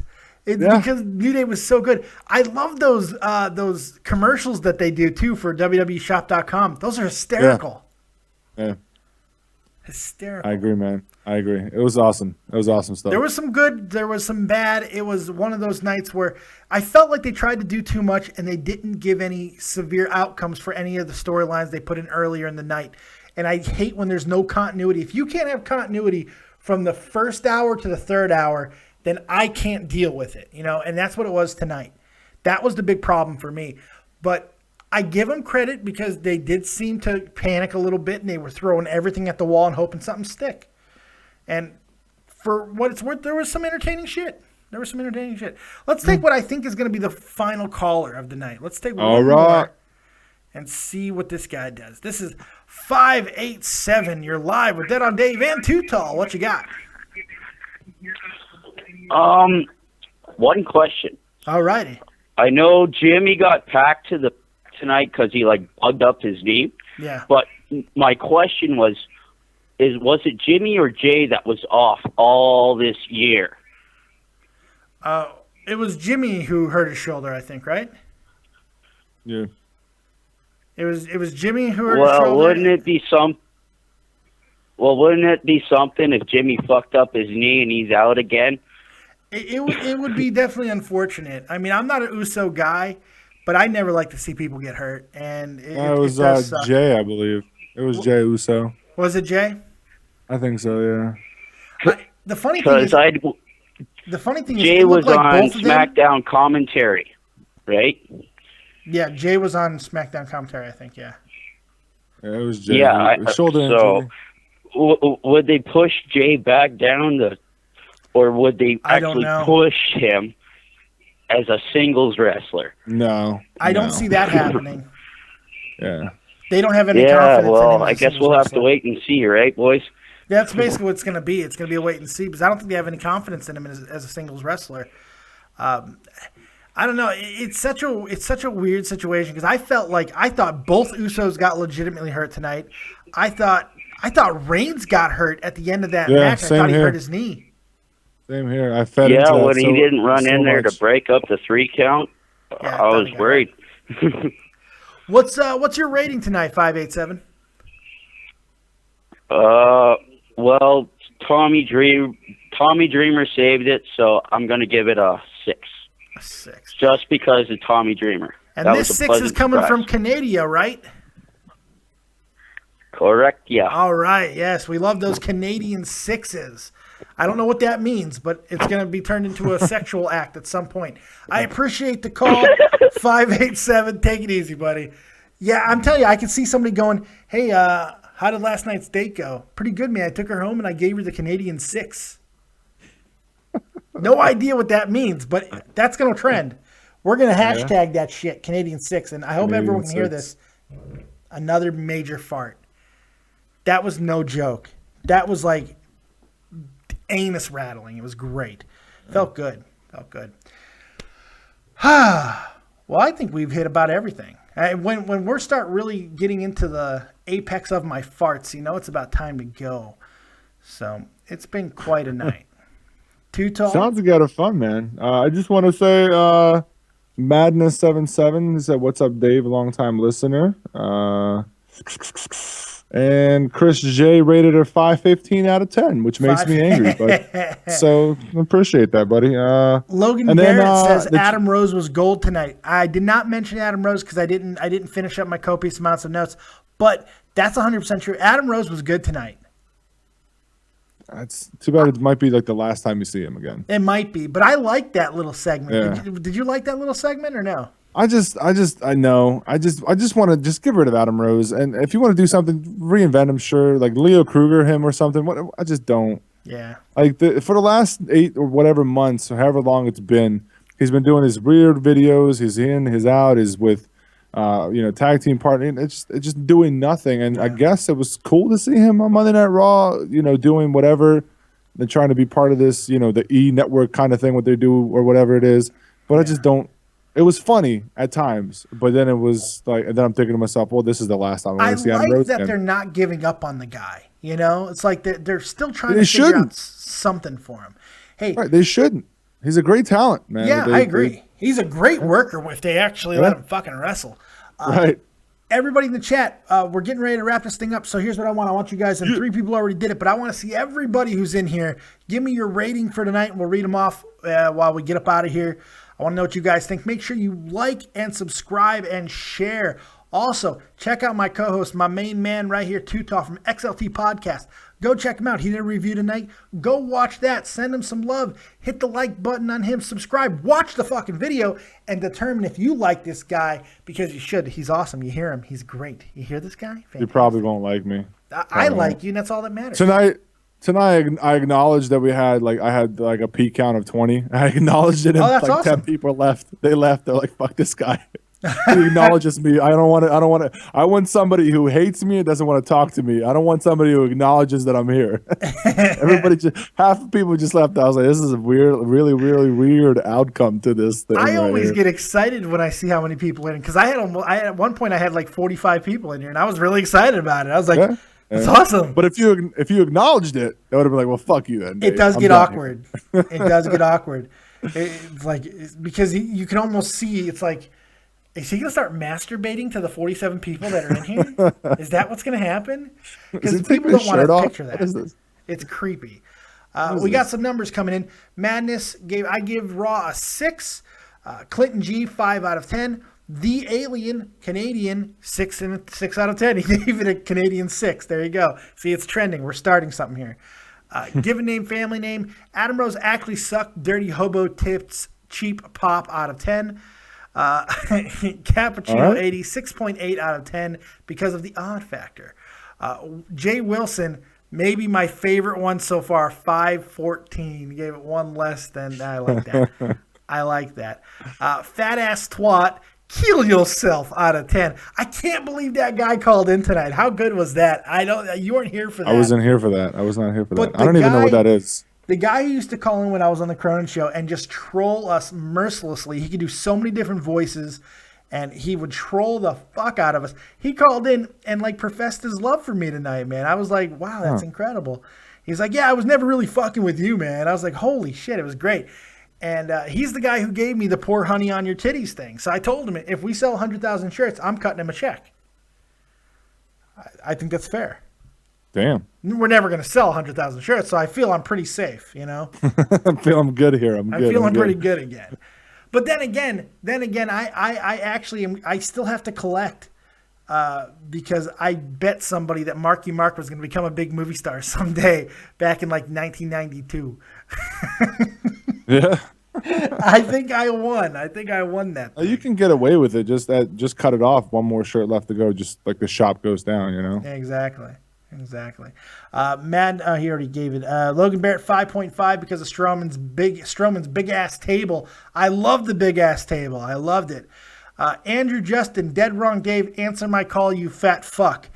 Well, that's now I know you're 708. So you know what? If this is you, I am gonna take your fucking call. 708. Is this you? Fucking Andrew Justin? Dead wrong, dumbass. Is this Andrew Justin? Yeah, what up? What do you got? You're talking shit in the chat, pussy. What do you got? Oh, you're gonna call me a pussy now? Well, yeah, you call me fat fuck. Man, I'm just fucking with you. Oh, okay. Well, then I'm fucking with you too. All right, man. See how that works? What do you got for me, man? I'm trying to get up out of here. I don't know, man. I just think it's like a fucking mid-card main event, dude. It's all we got nowadays. Bunch of bullshit. Yeah, biz. What do you think of the League of Nations? The League of Nations didn't do it for you? It would be cool if it was like before Survivor Series. It would have been a pretty cool Survivor Series match. Yeah. But they're like fucking 2 months late on that shit. But yeah, what are you gonna do? They're just like, they're just rolling with whatever they got. If it wasn't just about Roman Reigns, I think it'd be more effective. But because we know it's just about getting Roman Reigns over, I think it loses effectiveness.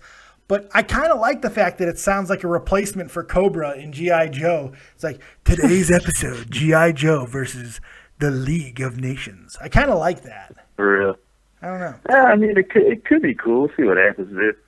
But, yeah, I don't know, man. I thought Sheamus coming out like Conor McGregor in the beginning was pretty fucking cool. If they could roll with that for a little bit, that might be pretty sweet. Slicked down the Sheamus might be pretty cool as champ. He slicked down the Hawk. What was that about? I thought it was dope, dude. It looked good. He should come out like that. Wear some Sheamus in sunglasses.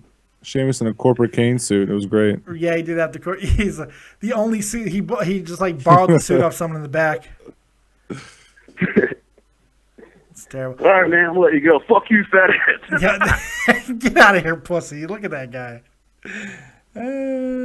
People are terrible. Do you know how terrible people are? They're horrible. I mean, the jokes are terrible too. Yeah, that's all right though. It is what it is. Well, that's all I got. You got anything else?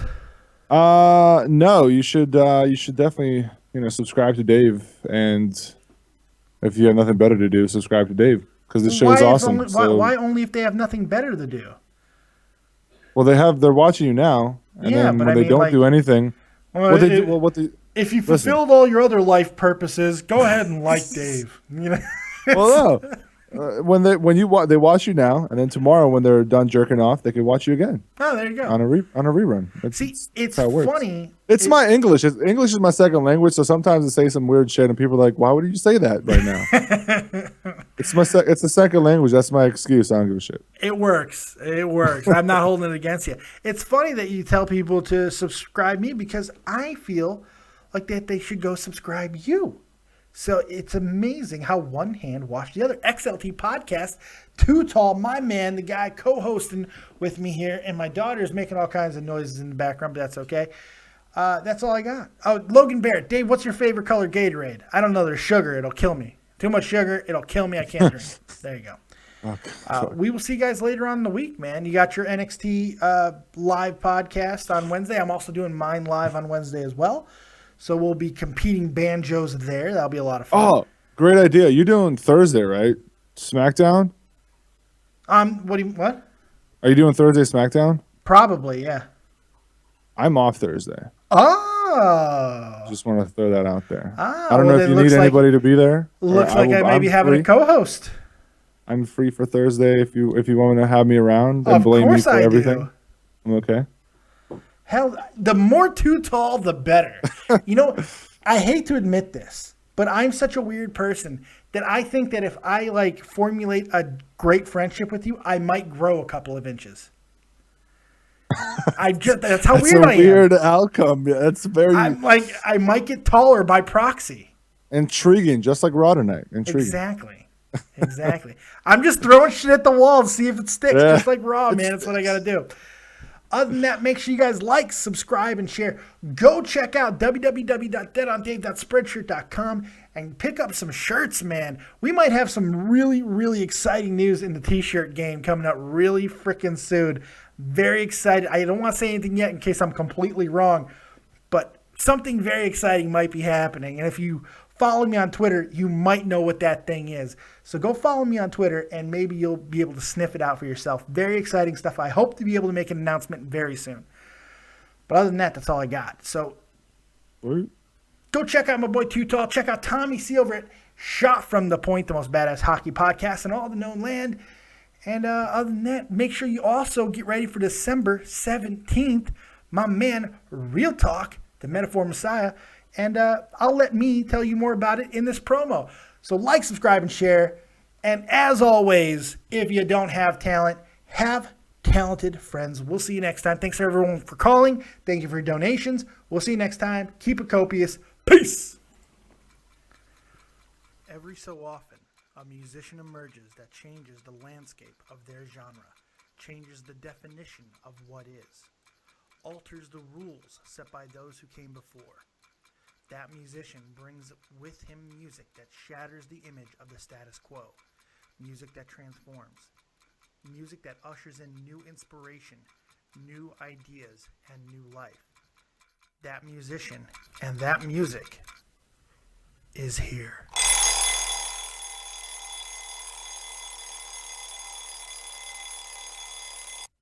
And the best in the biz.